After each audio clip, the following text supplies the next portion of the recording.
Bonjour à vous et bienvenue sur ma chaîne YouTube. Je suis Eva-Claire Pasquier, je suis formatrice en cuisine pour personnes sensibles, auteure culinaire et spécialisée en alimentation santé. Et aujourd'hui, j'ai eu envie de partager avec vous quelques ingrédients que j'utilise au quotidien dans ma cuisine pour m'aider à booster mes défenses immunitaires. Donc je vais vous présenter deux petites soupes faciles à faire avec des ingrédients qu'on trouve facilement, avec des ingrédients qui sont peu coûteux et des petites soupes qui sont délicieuses avec les ingrédients que j'utilise tous les jours. Donc déjà il y a l'oignon et l'ail que j'utilise tous les jours.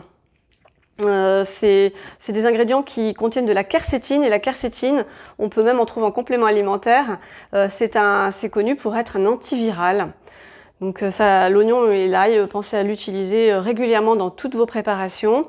J'utilise aussi le thym qui lutte contre les bactéries et qui est vraiment qui booste, qui renforce les défenses et qui est un protecteur.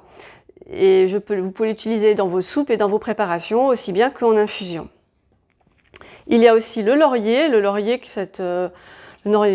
sauce ou le laurier noble aussi on l'appelle, qui permet de vous stimuler, qui lutte contre la grippe et qui est vraiment aussi très efficace pour vous renforcer.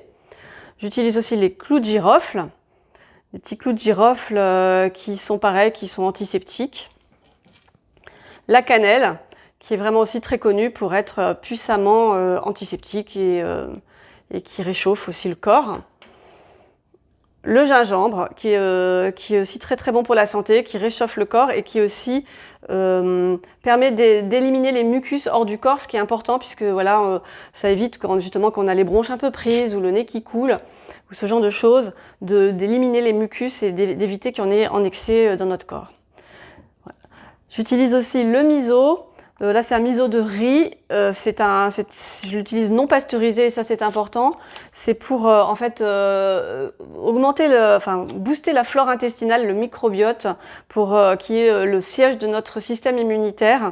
Et donc, il est important de le privilégier, les aliments qui vont aider à stimuler le microbiote dans notre corps.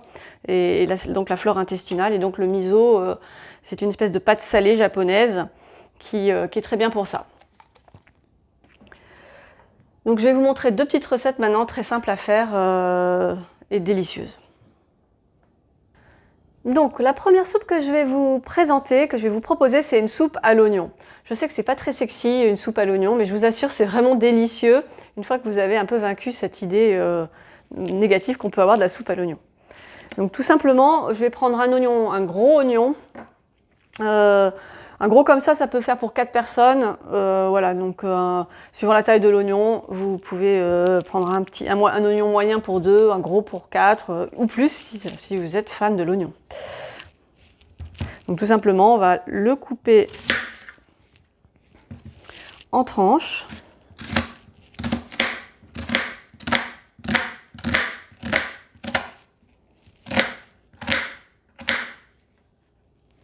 Voilà, un petit dé.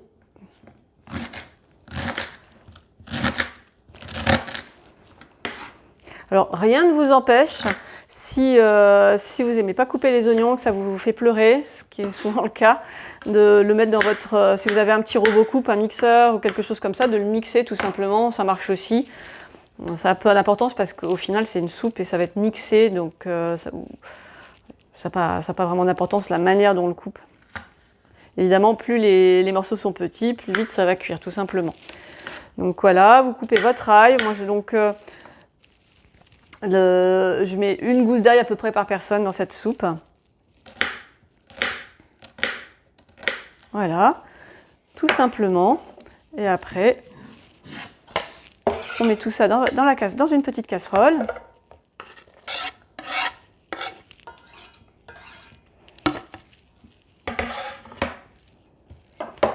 On rajoute une petite branche de thym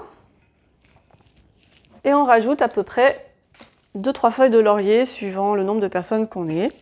On recouvre tout ça d'eau, environ 1/4 de litre par personne, ça fait à peu près un grand bol chacun.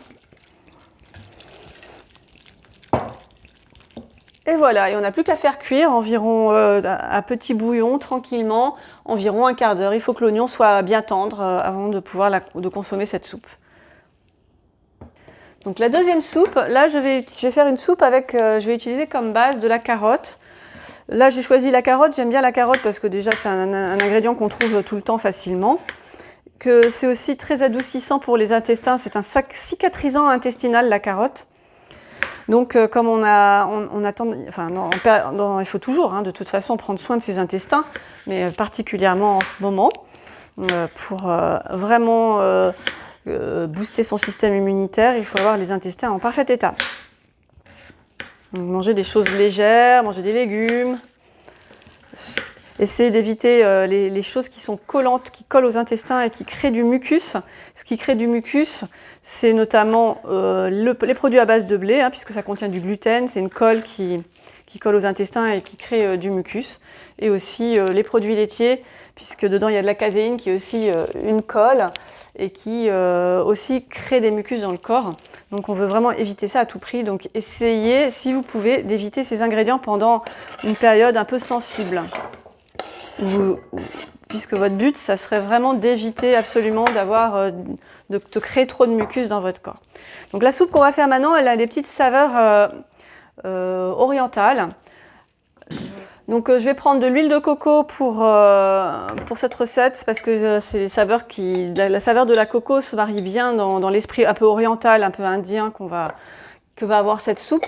Vous n'êtes pas obligé de prendre de l'huile de coco, vous pouvez prendre toute autre huile de cuisson au choix, ça n'a pas vraiment d'importance. Moi c'est celle que je prends et c'est celle que j'aime bien en ce moment. Dans cette soupe, vous pouvez à nouveau rajouter un petit peu d'oignon. Comme je vous l'ai dit, l'oignon, on en met partout en ce moment. Si vous aimez ça, n'hésitez pas.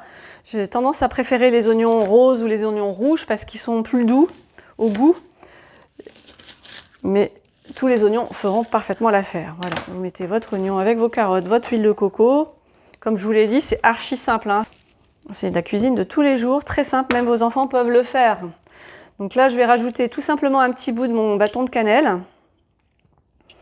Je vais rajouter 2-3 clous de girofle, pas trop parce que sinon votre soupe elle va pas être bonne. Et un petit peu de gingembre. Donc, vous pouvez le couper tout fin, vous pouvez le râper aussi. Voilà, tout simplement. C'est vraiment très simple. Et après, vous couvrez à nouveau d'eau. Donc vous comptez à peu près une carotte par personne, un petit oignon pour deux et un quart de litre d'eau par personne. Donc voilà, vous avez tous vos ingrédients dans votre casserole avec l'eau et il suffit tout simplement de faire cuire ça à petit feu tranquillement jusqu'à ce que vos carottes soient tendres. Ne le portez pas trop fort à ébullition parce que ça enlève certaines propriétés du gingembre, ce qui est dommage. Donc vous le faites cuire tranquillement à petit feu. Bon voilà, nos soupes sont prêtes. Je vais vous montrer à quoi ça ressemble. Voilà. Donc, nous avons notre soupe à la carotte et notre soupe à l'oignon. Donc à ce stade-là, vous pouvez bien évidemment manger votre soupe directe telle qu'elle, avec les morceaux si vous aimez ça. Ou vous pouvez les mixer à l'aide d'un mixeur plongeur.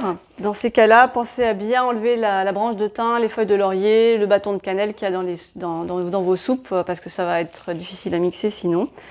Et vous n'avez plus qu'à déguster. Alors je vous encourage aussi, vous pouvez bien entendu mettre du sel et du poivre, et ça je ne vous l'ai pas dit au départ, mais vous allez assaisonner à votre goût. Mais aussi, à la place du sel, moi je vous recommande de mettre du miso. Le miso, dans ces cas-là, vous le diluez quand votre soupe n'est plus en train quand elle n'est pas trop chaude en fait. Une fois que c'est sorti du feu, pour éviter d'abîmer en fait les précieuses bactéries qu'il y a dans ce miso et qui sont là pour justement booster votre microbiote. Voilà, et donc ça va en même temps saler, faire un peu office de bouillon, et ça a vraiment aussi un goût délicieux qui va parfumer votre soupe aussi. Voilà, j'espère que ces recettes vous ont plu, ces petites informations seront utiles. N'hésitez pas à me mettre un petit j'aime ou vous abonner à ma chaîne. Cela me permettra de voir que vous appréciez ces vidéos et de m'encourager à continuer à vous proposer des petites recettes simples, des petites astuces cuisine faciles à mettre en œuvre chez vous pour, voilà, pour vous aider à préserver votre santé. Portez-vous bien, prenez soin de vous et à bientôt.